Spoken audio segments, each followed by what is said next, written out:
Hey everybody, welcome to a new season of Rehash, a Web3 podcast. I'm your host, Diana Chen, and for our first episode of season 6, we have the privilege of speaking with Maz and Eiman, co-founders of Crowdmuse, a platform for multiplayer collaboration on fashion drops and digital IP rights. My first foray into digital fashion and digiphysical goods in general was through MetaFactory back in 2021, where you could have a physical piece of merch like a t-shirt or a hoodie and have a digital version of that same piece of merch on a decentralized metaverse platform like Decentraland or CryptoVoxels.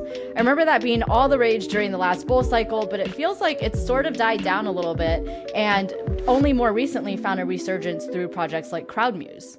I was really interested to speak more broadly to Maz and Eiman about digiphysical goods in general, not just in the context of fashion, but also as it relates to any physical item with a digital counterpart or vice versa. They did an excellent job this episode of explaining what the benefits are for digital goods to have a physical counterpart, why we might need certain products to be stored on the blockchain, and how on-chain IP works. And that naturally led to a conversation about consumer crypto, because not only is that what all the VCs are talking about nowadays, but digiphysical goods also live primarily in the consumer space. Maz talks about how on-chain consumer products will change the way we view identity, community, and brands, and whether we should expect to see digiphysical goods permeating into all industries, not just the entertainment and consumer space as we've seen it to date. Finally, Maz and Eiman give us an insider look into Crowdmuse, and Eiman answers a spicy question from the community. Maz and Eiman were nominated by Stefan Delaveau and voted onto the podcast by Tommy Lauer, Fifth World Zach, Steph Alinsug, Spencer Graham, and me, Diana Chen. So without further ado, here is my conversation with Maz and Eiman from Crowdmuse. Maz and Eiman, welcome to Rehash. I'm so excited to have both of you here on our very first episode of our new season, season 6. I can't believe we're this far along already, but it's a privilege and an honor to speak with you guys and have you on the first episode. So welcome. Thank you for having us. Excited to be here. Got a shout out to Stefan for nominating you guys and the community for voting you on. Such a good crew of people. I can't wait to see who you guys nominate next season, because it just gets better and better every season with more guests that are super awesome, nominating people in their circles, bringing on more and more awesome people. So I'm super stoked to see who you guys bring on next season for us. But I want to start off by talking about something that's been kind of a buzzword, but also very confusing, I think, which is digiphysical goods. And I've heard this said in a number of different ways. One of them that I'm personally not a big fan of is phygital goods. It makes me really uncomfortable. I don't know why. But we're just going to stick with digiphysical goods, which are basically digital goods with a physical good counterpart, or it could be the other way around. It starts with a physical good with a digital counterpart. I was wondering, Maz, if you could start off by just defining digiphysical goods for us and kind of giving us a high-level overview of why they're cool. Like, what is the thing that they unlock? Why should we care? Yeah, I think the old school terminology for it was like when NFTs were like the digital twin of a physical thing. I think we're still trying to figure out what to call it. I think digital was quite a common word that was used last year. It actually performs really well on SEO, so it's still being utilized. And digiphysical is just a kind of counterpart of that, I guess, now that's being used. But really how we're seeing it is any kind of digital artifact that goes with a physical piece, and how that digital kind of representation of the physical piece can be utilized by owners of that physical item to unlock interesting perks from a brand. So what we're really excited about, essentially selling like on-chain physical goods, is that you're not just going and doing a kind of standard e-commerce model where you go and purchase something on like a Shopify or whatever. And no hate on Shopify, they're fucking awesome. Oh, sorry, are we allowed to swear? Yeah, you're good. You're good. Yeah, because I do swear a lot. But at the same time, what we're looking at in terms of like the on-chain side of it is that this NFT equivalent really houses so many interesting artifacts or perks or benefits.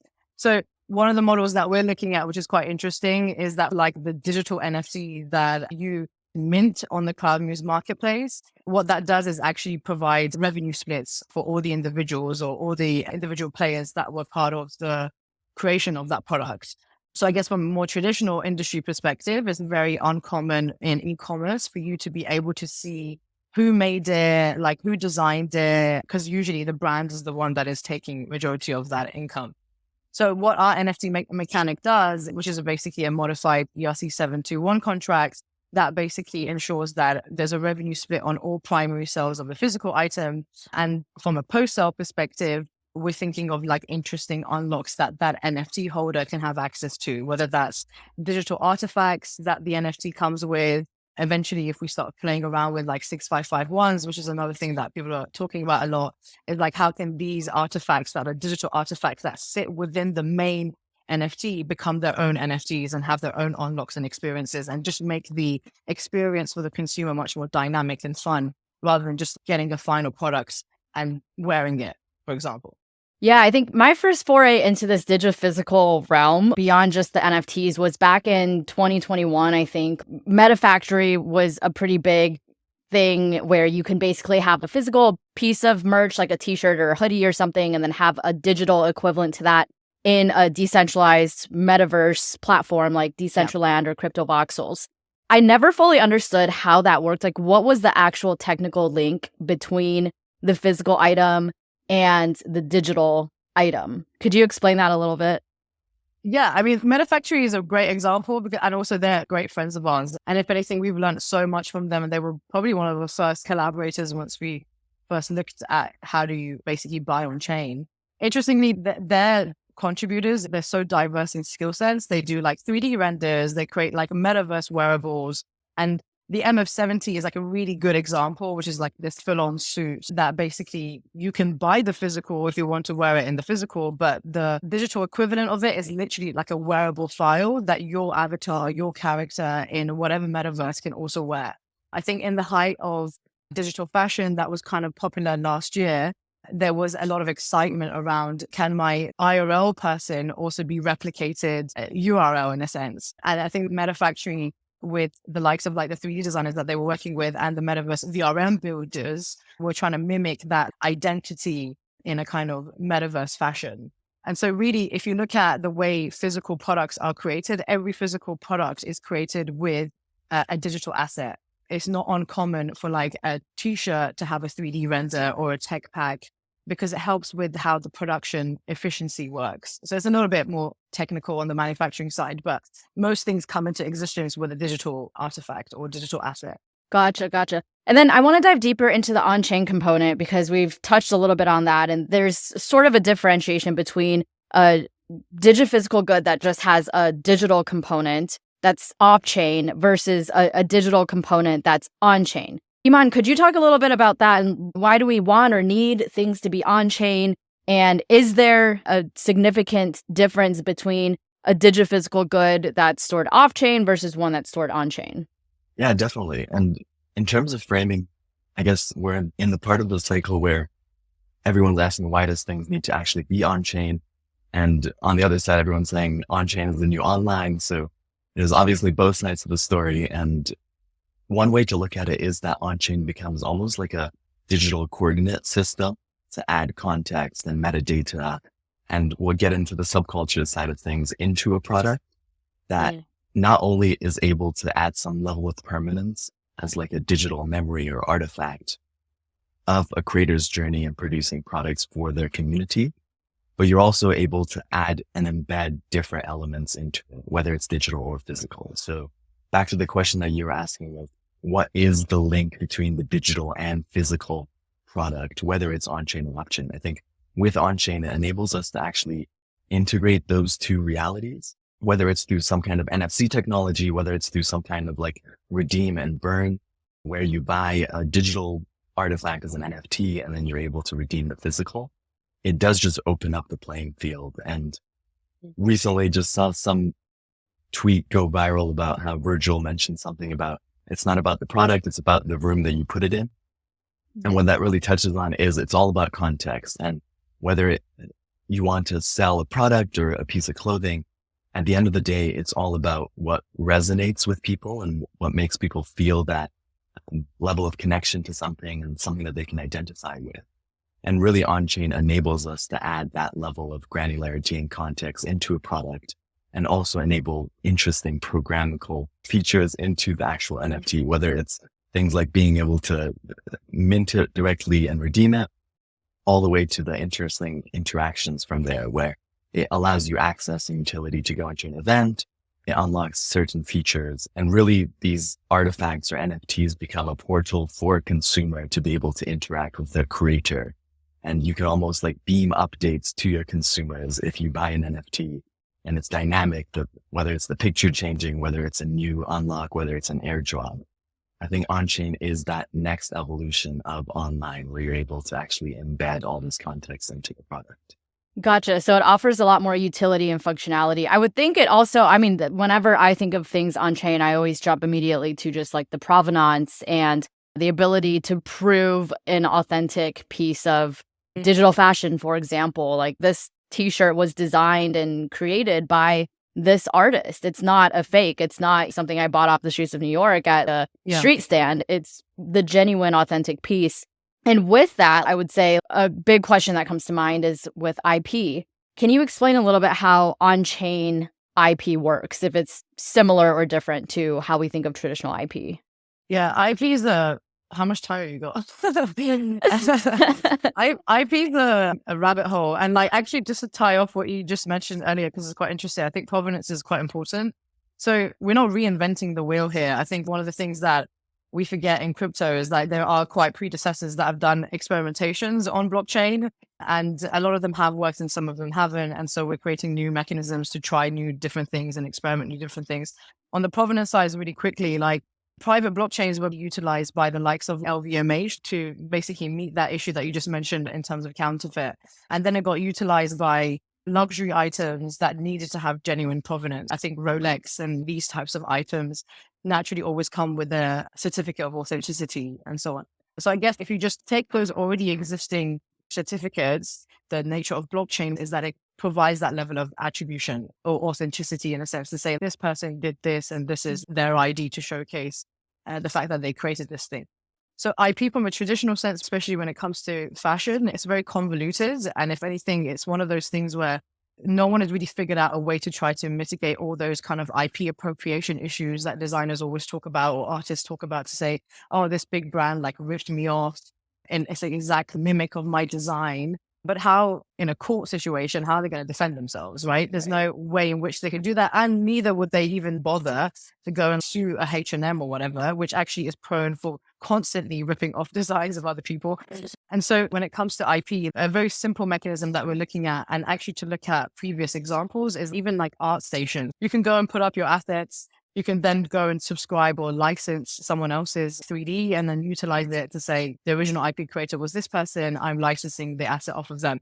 It's a Web 2 model. It's not an on-chain. It's not a Web 3 model. So I think the transition naturally in this kind of new iteration of the web is that you're going to naturally take elements that are working in Web 2 and then or Web 3 tools that are working and then put some elements of IP on chain. So one way that we're looking at it is every person that is working on a collaboration is basically bringing their own IP to the game. So a pattern maker is basically saying, I have a 3D of this t-shirt. I'm happy to put this 3D or 3D pattern of a t-shirt on chain just in order to showcase, this was the pattern for this item.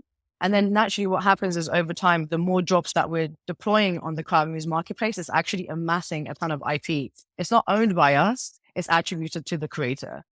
And so that level of like fragmentation of the IP not being centralized around one entire brand, but actually composable and associated accordingly to individuals is really what this on-chain attribution thing can enable. So rather than your likes of LVMHs having access and resources to create private blockchains to actually showcase provenance or attribution, we're trying to say just utilize a very simple tool, a no-code solution to deploy your IP onto it. And then eventually over time, once we have more creator libraries and asset libraries on our marketplace, people would be able to utilize same models as before and subscribe to access patent IPs or whatever from their favorite creators and create new product derivatives out of it. Anyway, that was a mouthful, but that's kind of it in a nutshell from my perspective. Yeah, I was going to say IP is probably the most interesting aspect of it, and probably both of the reasons why Maz and I actually connected over this and realized our visions align. very similarly in terms of IP composability and seeing where the creator economy will go when there is this type of on-chain attribution where a creator no longer needs to worry about sustaining themselves because every creation they create, whether it's later on purchased and they get the benefits through secondary royalties as they grow their community and brands, but also in the sense of the additional revenue streams of when a creator makes a piece of art or a digital design, and that IP is essentially licensed into many different types of products. And we can share a little bit more on how that works. But since that is the basis of how we believe creators are able to achieve that Renaissance states where they're at the pinnacle of creation and they're able to focus on their craft, it is through protecting the IP. And we're looking at it in two ways, as Maz mentioned. On one side, it's obviously looking at the legal precedents and whether it's looking at copyrights, trade dress, trademarks. There's so many examples, even before NFTs came about, of brands getting sued and having reasons for why it might make sense and why it might not. There's a lot of examples like the Meta Birkins trial that they had against Hermès, where ultimately at the end of the day, there's two sides of it where one says within your designs, if there is utility, that's a hard thing to license and trademark because it's something within clothes that anyone can use. And really the thing that can be protected is the design element that goes beyond the utility. So that's one side of it. The other side of it obviously is if there is any benefit of being able to say that these are Meta Birkins. And so ultimately just from that trial, there were three interesting realizations that came out. One being that even if you copy the design, it's still considered art and it doesn't necessarily need to be seen as selling and repurposing a purchased good, especially if it's digital. So I think the digital side of things becomes a lot easier to actually protect from the creator side. And then whatever physical derivatives that are created from that is a little bit more contentious and there needs to be a lot of care put into it. So there is that legal route that we're ensuring that we can protect, but like any system, you can always incentivize a certain behavior by making it easier to actually remix and fork. And if you incentivize that culture, the same way that GitHub has the GitHub stars and everything is open source, there is almost like a social reputation around building a product that's open source and letting people license it. And the benefit might come in different ways than actually monetizing the core IP. So we're looking at those two sides and seeing there are examples already in the Web2 world. There's a product called the Closet Connect that one of our manufacturers, A Industry, uses. And Ricard is basically the father of open source design patterns and really enabling that future where people can use it. And one of the things that he was telling us is the benefit of open sourcing it. While he might not make as much from the licensing direct of those designs, once people like the designs and want to manufacture that, they would actually go and manufacture it through his facility. And so there's different ways to make sure that you incentivize the value attribution and value accrual. The same way as conversations coming out around how do you create value around public goods and incentivize people to actually try to give value back to something that we all use, especially if it's non-rivalrous and me using a digital IP of someone else doesn't need to take anything away from another creator that wants to make a design, make a remix on top of it. For sure. Yeah. I think any conversation we're going to have in Web3 more broadly is going to come back to this open source question, like how do we monetize it? And it's a question that, like you mentioned, we have to answer in the creative space. We have to answer in the public good space. It really is an applicable problem to solve across all of what we're working on in Web3. I want to go back, Eiman, to something you said earlier with talking about some of the consumer use cases for these on-chain and physical good counterparts. One thing you mentioned is having an NFT unlocks access to an event, to a concert, perhaps. One thing I would love for you to clarify for us is when you're talking about access to events, for example, why can't an off-chain digital ticket give you that same utility from a consumer perspective as an on-chain NFT, for example? And so I'm wondering if you guys could provide a few more examples to illustrate the true differences between having an on-chain and physical counterpart versus just having an off-chain digital and physical counterpart from a consumer perspective. Yeah, absolutely. So many thoughts pop up. On one side, I do completely agree that we could argue just by having someone's email after you go and purchase a product, you can try to give back to the community and say, hey, saw that you purchased this and we want to give you access and extra perks associated with this. I forgot what podcast it was, but someone was also mentioning, I think it was Lee Jin mentioning something around Web2 brands back in the day, probably 5 to 10 years ago. They were experimenting with consumers that were purchasing products and then even giving some kind of stock rewards back to the consumer. And just from that announcement, sales went up by 40%. So again, we're not reinventing anything. I think it's all about the user experience around something being on chain and bringing that sense of ownership or even the feeling of ownership. We won't even go into like the governance side of it, but I think what people do desire and crave is the connection to a creator or a brand and being able to actually verify and validate that they've been there from, let's say, the beginning. And it always goes back to that context where if there is a drop and there is a subculture or a movement around that drop, for me, at least, it's really important on one side to have been there and be able to enjoy it and create that one-to-one connection with the creator that I'm inspired by and willing to purchase their product. On the other side, it does come back to the point of being able to prove that we were there. And by showing that we were there, whether it's with tools like Bello Insights or things that show and track where your consumers and community came along the journey with you, you're always able to almost program the incentives and rewards back to that community. So it just gives us more data points in a way to be able to say exactly what was the coordinate and metadata embedded in the product purchase so that you can then filter and reward your community in different ways and set up new perks like memberships, access to events. I know a lot of the drops that we're working with now, even though that we're focusing on this multiplayer coordination for fashion drops, we're also starting to embed elements of music and art and just showing the different ways that you can bundle product and give value back to the community. And one of those ways would be access to events.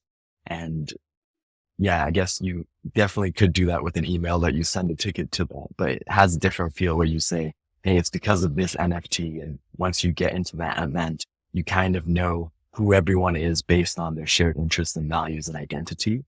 And it just brings a lot more color to this connection to the creator and the community that you want to be a part of. Just if I can say something on that as well, I think the rate of adoption is obviously something that everyone's trying to figure out, right? Like, does the consumer actually want this? And what is a consumer? Because consumer as a term is so broad. If you just look at like naturally the way a lot of things have been written about how blockchain can be utilized, is this usually written in a very localized sense, where there's like niches or groups or communities of individuals that want access to something or want certain types of tools or resources that they maybe prior can't have reach or have access to because it's dominated by a much bigger conglomerate or whatever. Creators, like individual creators anyway, have always struggled with figuring out ways to distribute, and they can't monetize because they don't have distribution. And so they're either piggybacking off of other brands' distribution by trying to collaborate with them, but then really those people that are coming to purchase anything are coming to really purchase something from the brand, less about the creator. And so it works really well in smaller kind of niches than it is on a broad sense. I think a lot of things that people are just toying around with like how on-chain mechanisms can be utilized is like how can it actually serve a smaller group of individuals rather than a larger group of individuals, and not to go too down the rabbit hole with this and start talking about manifestos and white papers. But really it's kind of like peer-to-peer networks, right? It's like if I start off with one network of individuals that have access to whatever, then that network can then say, hey, look at this thing that we have. You should also probably have access to this. And then they can create their own weird and new environments and resources within their own network. In our white paper, we've written something around creator networks, and creator networks are essentially a bunch of people who have these skill sets and roles, and they basically are contributing X, and they have a certain buyer base or they have a certain community base.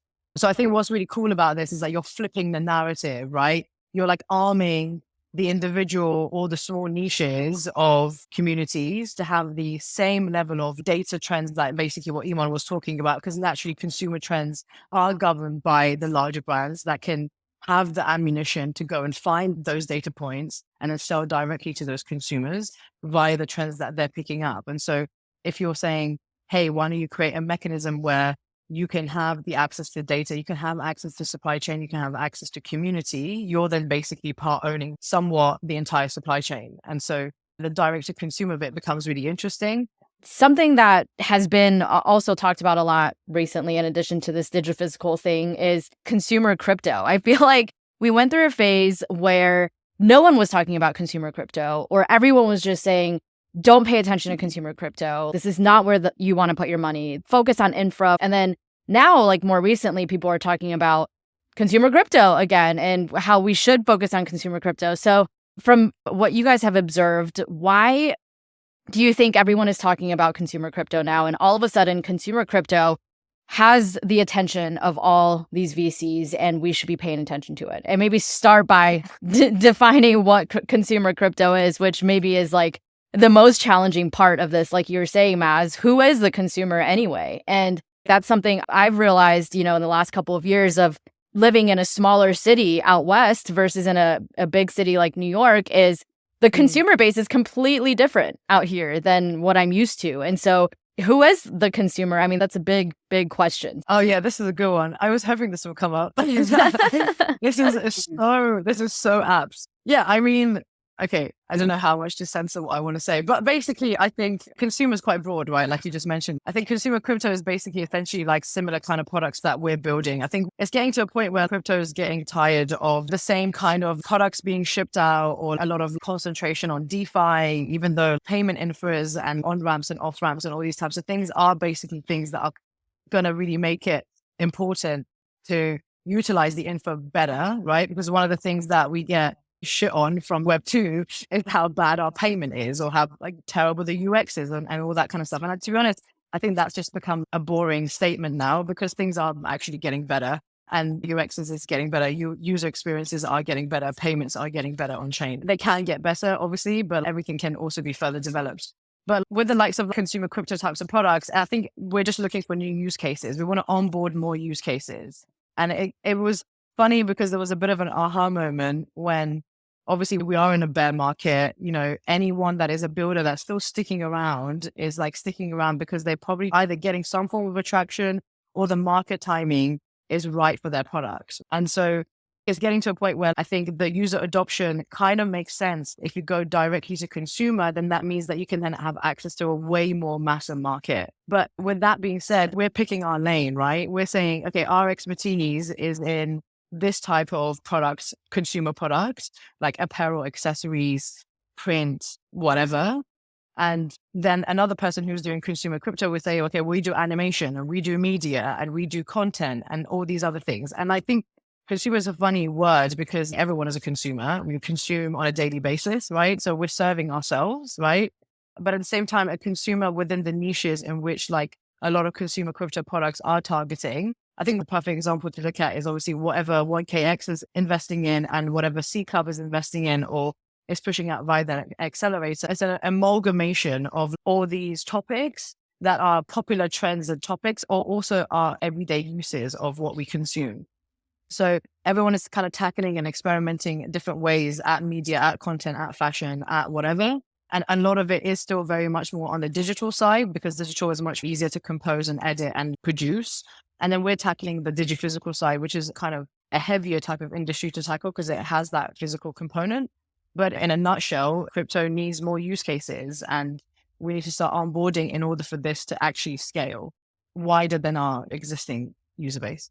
Yeah, I think on the onboarding side, it's an interesting point where if we go back to the question of like why VCs are suddenly coming in, it was interesting because we've been having these conversations for the past 6 months with friendly VCs and you do notice how trends shift and patterns emerge. And I think what the industry or the VC networks have come to realize is in order to onboard the masses, the next billion, as everyone says, we do need better products that consumers actually want. So building things that goes beyond the niche echo chambers of Web3.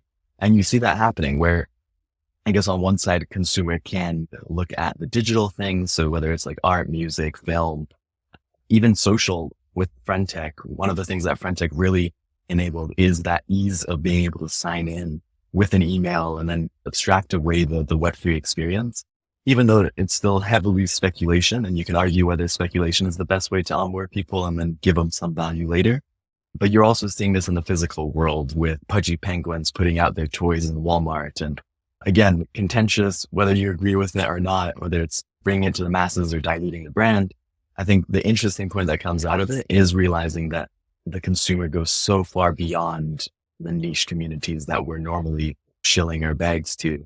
And it goes to, again, the towns in the Midwest. And I'm actually currently in Calgary visiting some family and checking out Tim Hortons spots. But you realize that it goes so much further than that. And it takes so much more UX improvements, product design, realizing what resonates, building and getting closer to the subcultures that go beyond their communities to be able to sell a product and also sell the vision. And one example that Maz mentioned from the Seed Club cohort, Slow Rodeo, was also talking about targeting niche subcultures. And I think they've announced it, so we can mention it, but one of the brands is really focused on targeting the tennis community and coming up with products and apparel that resonates with that community.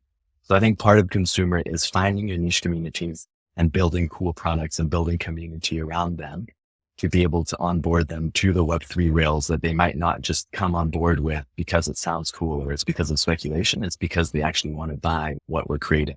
Yeah. Also, like our friends are these types of builder friends that are building across like Slow Rodeo and Vessel, and I'm just name dropping now. All my mates.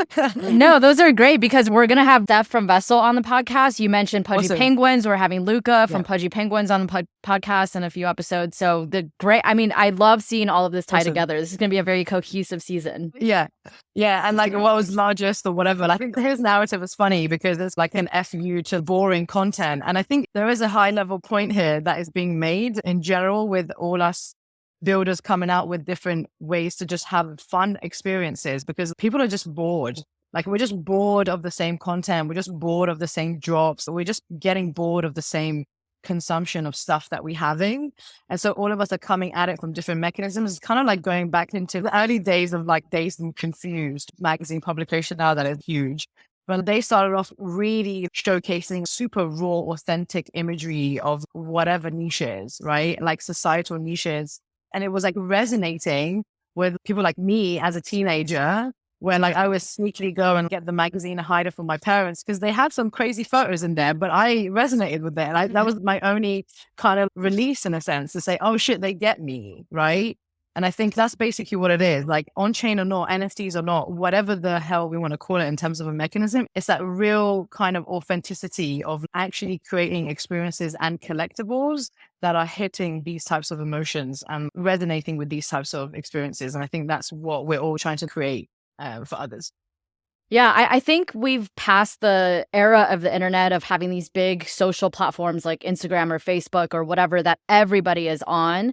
And I think the next era is going to be more focused on certain interests like tennis or on certain subcultures, the way that things make you feel, the art that you resonate with, things like this. I'm curious to see how that's going to shape the way we view identity more broadly, or the way we view community and the way we view brands. Yeah, I forgot about the word identity. That's a good one. Yeah, I think generally where we're seeing brands go, and there was an interesting movement. I'm sure if you just type in the keywords of headless brand, there was a peak like 8 months ago, and it's not being used as much. And I think we are moving in this direction where these shared identities and subcultures will form brands, and whether they're social clubs, whether it's brands that you purchase consumer goods from, or whether it's just like a friends with benefits app to go hang out and post pictures with your friends. It is interesting to see that we are almost unbundling. I hate that word because everyone just flips it in, but you're unbundling the brand and identity around these big corporate conglomerates that we associate with. And one really good example is generally what's happening in the fashion space, where in the past, these luxury fashion houses were the ones that were setting the trends by listening into the market and then producing something and putting in the catwalks. And Maz has mentioned this. I think she was talking about it on the mainnet stage when we were talking about consumer crypto there with Jess and a few others. It was this top-down approach to building culture and getting people to associate to something that they can then buy products from. And we're definitely moving towards a more like grassroots enabled subculture where the trends are actually emerging from subcultures and groups that resonate over something. And now they have the capacity and capabilities and the tools, whether you're thinking about AI or Figma or all these other things. We finally have the tools to arm the creators and the consumers to be able to start providing some sense of where the trends are moving. And I think the traditional brands are almost in like fear mode where they're realizing they no longer have as much of an influence over where the trends go. And from a fashion perspective, one of the reasons I personally got into the space was the sustainability sides, where because it's hard to track down and get a pulse of what a community wants to purchase, you end up overproducing. And then especially from the, let's say, luxury side, you end up burning and sending to landfill products that are not purchased because maybe you didn't hit exactly what the society needed at the time. And this grassroots movement almost enables a more of a micro factory approach where it's going to be a group of 50 or 100 people that resonate over something. And a lot of the brands that we work with now, whether they're Web3 native communities like Seed Club or some of more of the PFP communities like CryptoCoven, it already has a consumer base and you can understand where the trends are emerging from that community and building for that community specifically rather than trying to shoot something in the dark and hoping that it hits a mass consumer market. So in general, to summarize, I think identity is changing and we're moving away from having niche identities mass consumed into identities and values for sub-communities because we're actually able to service that through these decentralized creative circles and groups. On-chain media is also an example of this, where you realize you actually only need some number of super fans, whether it's like 10 super fans or 100 super fans. Haven't been reading the A16Z and the VC side of like, what is the right Dunbar number of consumers? But we are moving in that direction. And hopefully we find that mix in a sustainable manner where it is grassroots and led by the. I have to ask this for any cutting edge or newer concept that we're talking about. What are the challenges we're facing? Like, what are the things we need to look out for? Because with any kind of advanced technological development, I think there are just as many dangers as there are benefits. So I think we've highlighted a lot of the benefits, the sustainability, all the things we can accomplish with that. But on the flip side, the first thing that comes to mind when we're talking about digiphysical goods, at least, is this security concern, security and privacy. I think the more we're putting our lives online and even beyond that on chain, on these public blockchain ledgers, nonetheless, I think it concerns me. Is my information being stored securely? Is my privacy being respected? Or do I have to give up some of that in order to engage with this new internet, this new type of onlineness that we'll be in the future? Yeah, that's a good point. I think with tech adoption in general, whatever new products that come into the market or whatever builders are trying to push into the market, it's either going to be early or like absolutely bang on in terms of timing. The old tale of like, who's going to win? Is it VR or AR? Like these guys are still figuring it out, right? Like when is it going to be the VR adoption that so many companies have been backing and pushing money towards to actually get a rate of adoption? With on-chain stuff, it could also be very early, right? We've had a very recent cycle of NFTs having a pretty bad sentiment post 2021 once everyone lost their money and then now everyone's crying about it. So it's just like, now it's like, oh, okay, let's have some actually form of utility about it. So I think the rate of adoption is also something that is going to be figured out. In terms of security, though, we are obviously dealing with information that is wider than just, on-chain kind of transactions, because we're dealing with like delivery addresses, email addresses, and all these other things, because we've got to fulfill a physical product. But we don't necessarily blast that on chain, right? So I think like your kind of back end, whatever it may be that you're building on, doesn't necessarily require all the metadata or all the information of a buyer coming on chain. Their transactions will be, their ENS name would be, etc. But things like email address and obviously private information like delivery sits within our off-chain database. The other aspect of this physical side in terms of challenges is actually the production side. One of the things that Maz, myself, and also the rest of the team try to remind ourselves daily is let's just not make more clothes or make more products that end up in landfills. Let's really try to ensure that we're building products that have elements of physical to add value to the digital and give the physical side more of the scarcity to make sure that we're moving in the right direction in terms of sustainability. And in terms of challenge, especially on the on-chain production side of things, manufacturing is hard. And this is why not many people want to play that game. I'm sure it'll come up as well later on. Maz actually spent 4 years working on the fashion side in terms of manufacturing and building a product and building a brand. So it is a very difficult thing to do. And one thing that we're really looking forward to is building incentives around microfactories and these modular supply chain networks that are able to incentivize more sustainable behaviors. And you see this happening with tools like Hypercerts and what Molecule is putting out with NFT IP is behind consumer products is the actual technology that helps mass produce and produce or manufacture the product itself. And so in a world where we're saying, let's not mass produce to get the unit economics to the scale that you can bring new technologies, how are you able to bring adoption to more sustainable, better technologies when we're trying to actually reduce consumption as well? And so looking at that equation on first glance, we're like, whoa, maybe it's not possible. But the reality of it is that you can start incentivizing different behaviors where whether it's microfactories increasing their production based on the feedback they're getting from the consumer and letting the community actually co-invest as part of scaling that brand's technology. And there's a lot of these direct to consumer loops that are enabled where for the first time manufacturers actually get direct consumer attention. And so they're able to actually show the technologies, whether it's bio-based materials suppliers, whether it's recycling content, all the way to actually the renewable energy and reduced water intake that you might bring in. And so we're already seeing elements of this. My background is in climate tech and trying to commercialize R&D technologies from something that's lab scale where they're like, oh, let's increase the thickness of this battery and see if it helps the actual preservation of the energy in that moment. But you're seeing technologies, another shout out, Rondo, a friend of mine is building like a heat battery where you take renewable energy and you store it as steam because a lot of these microfactories actually need steam in the fashion production process. And so if you're able to actually show the consumer what kind of technologies are able to bring better products, you might be able to almost short circuit the way that we commercialize some of these technologies. And hopefully that makes the whole physical manufacturing side a little bit more easy for us to scale.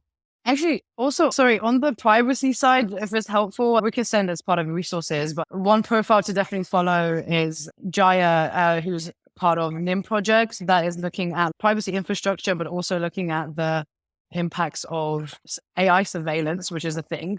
I mean, I live in London and London is one of the highest cities in terms of camera surveillance, facial recognition, all that crap that they do without our consent. This is obviously segueing off a little bit of the on-chain side, but I think with ZKs and some more privacy layers, like NIM project is a really good research place to start off with if you want to talk about security and privacy on-chain. Yeah, that would be super helpful if you have more resources on that too. That's always interesting to look at.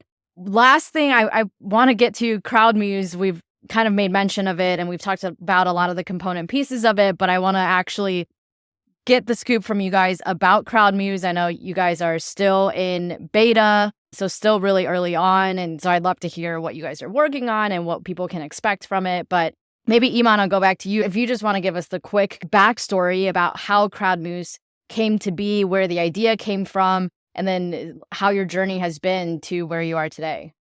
Yeah, definitely. And whenever I think of where ideas originate, the other mass consumed book this year was Rick Rubin's book about, I guess my favorite part of that was really around how creativity emerges and how ideas form. And so I think every person that's contributing to Crowdmuse has their own origin story.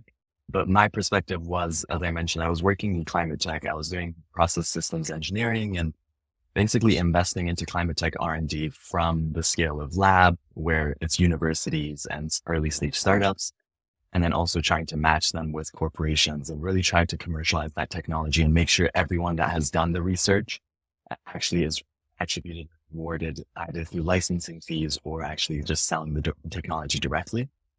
And so this was almost 4 years ago where I was like, there has to be a better way to give credit to the researchers and scientists that are doing this research and almost help decentralize the process behind this. And some people, you could argue that scientists are the original creators, but I think that is where early ideas emerged from is like, how can we do this in a better way, decentralized way that it doesn't have value extracted incentives behind it? And so one of the technologies I was working on, algae to biofuels, we ended up selling it to a big energy company, and then they sunset the program because it was competitive with theirs, even though the technology was actually awesome. I'm pretty biased, but that was almost like that moment of shit, the world is fucked up. And even if there are people trying to do better, the incentives at play in these bigger systems that we got to short circuit might not enable it. So I started looking at decentralized IP across various industries. So I was looking at music, obviously, because music has always paved the way there, and then ended up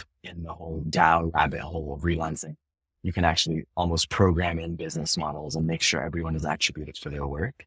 And slowly, as the NFTs emerged, realized that the base unit of creativity is almost in the token form.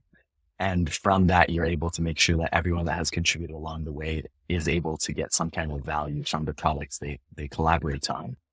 And so we started doing some experiments, did like a upcycled fashion experiment with some students in Amphi.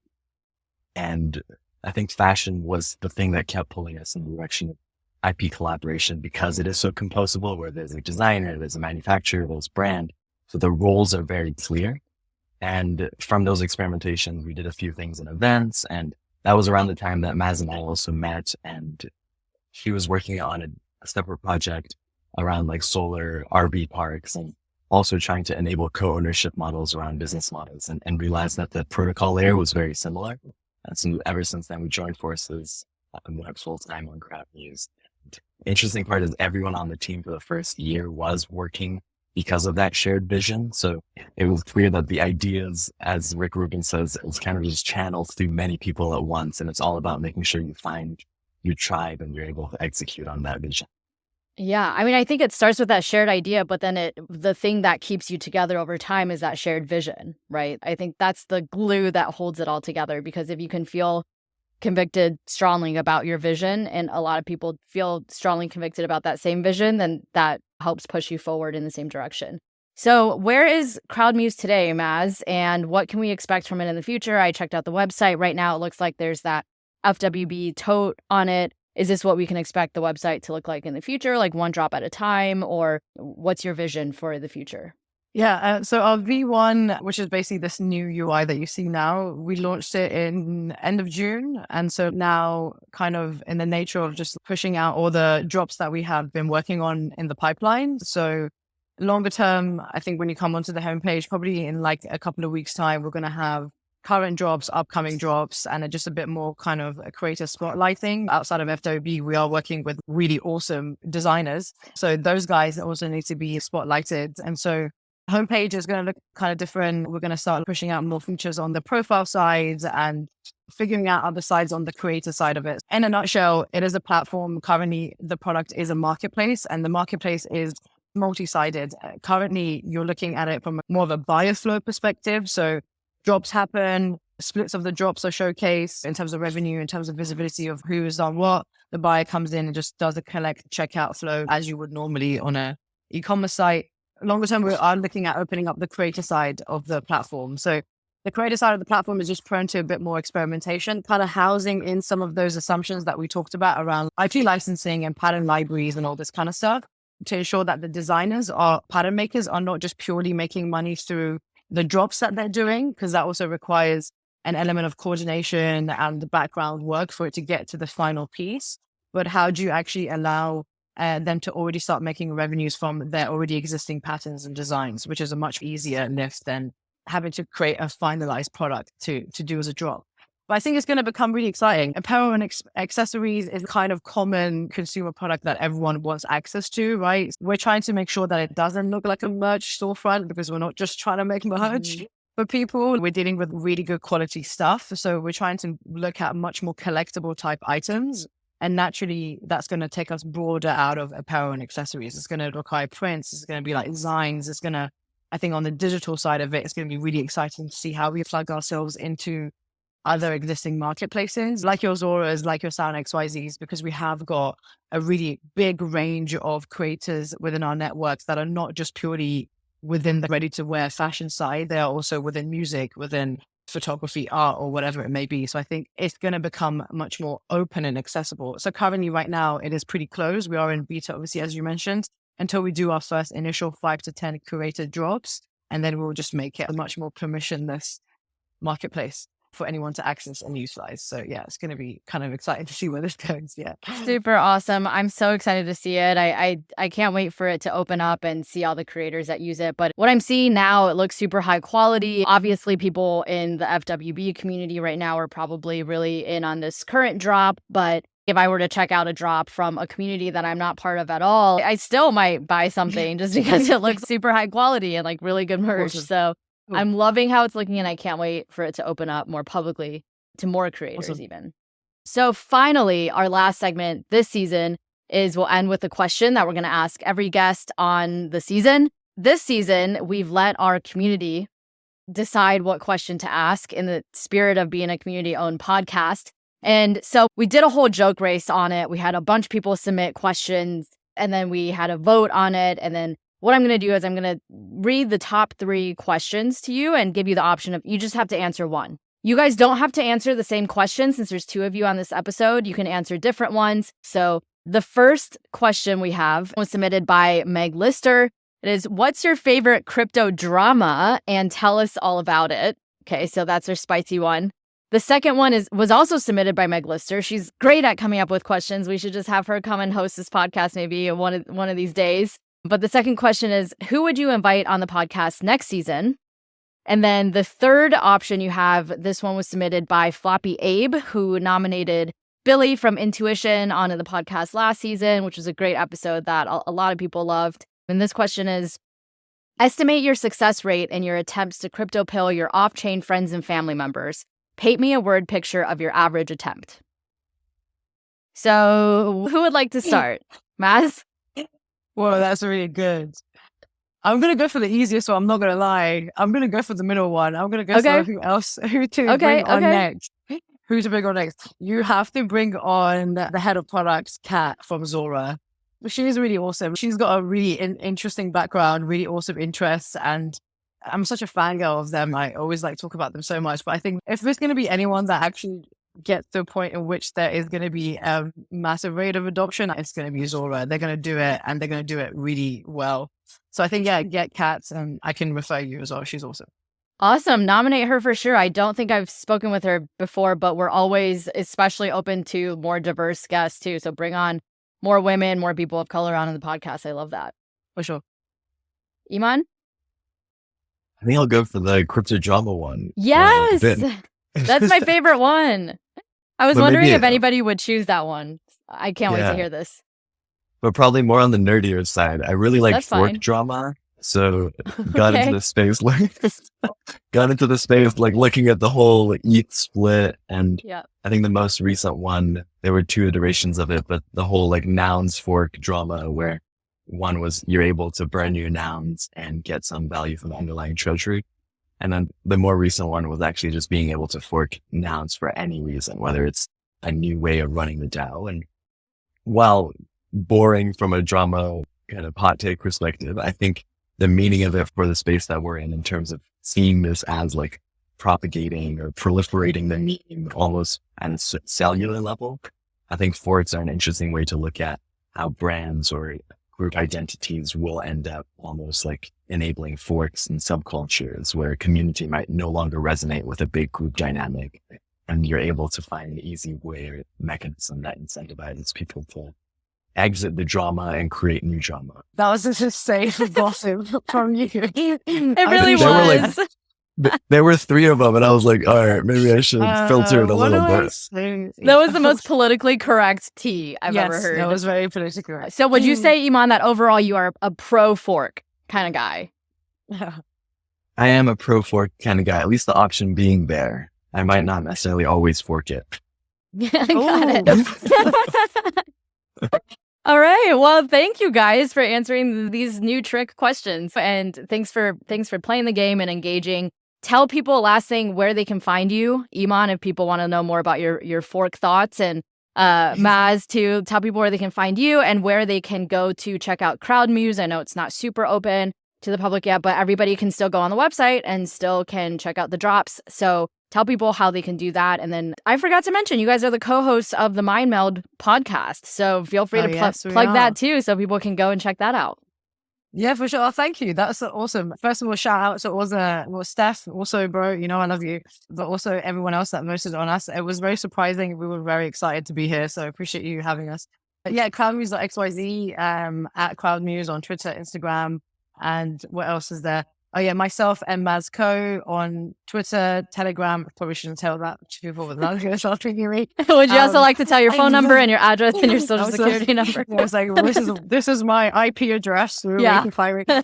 And Mind Meld Pod at Mind Meld on Twitter, and it's on YouTube currently. You can kind of tell the type of stuff that we like talking about, right? So if anyone's interested to also be part of that conversation with us, that'd be awesome. So yeah, thank you for the opportunity. It's been really fun. Of course, love it. And Eiman, where can people find you? Yeah, same handle everywhere. It's EIM Soliman. If you really want it, you can find it, but I won't try to spell it out here. I'll link it in the show notes. Perfect. That makes it easier. Thank you. And really honest pleasure being here. Enjoy the conversation, and maybe we can do a podcast swap and you can join us and jam on more things. I would love that. I would be so honored. Thank you guys so much for being here, for being my first guest of season 6. Thank you again to Stefan for nominating you and everybody for voting you guys on. Thanks so much, guys. I'll talk to you soon. Thank you. Thank you.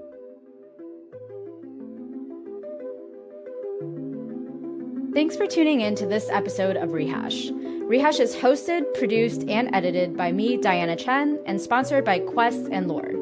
Rehash is also supported by our community of NFT holders who curate our guest lineup each season. To get involved, head over to our website at rehashweb3.xyz and collect this episode as an NFT. Anyone who collects an episode becomes part of the Rehash community and will be able to nominate guests for future seasons. To learn more about how to become a guest on the podcast, go to rehashweb3.xyz/podcast. And to learn more about sponsoring the podcast, go to rehashweb3.xyz/sponsor. Finally, be sure to follow us on Twitter, Instagram, and TikTok at rehashweb3 or on Lens at rehash.lens. And don't forget to rate, review, and subscribe on Apple Podcasts, Spotify, or wherever you get your podcasts.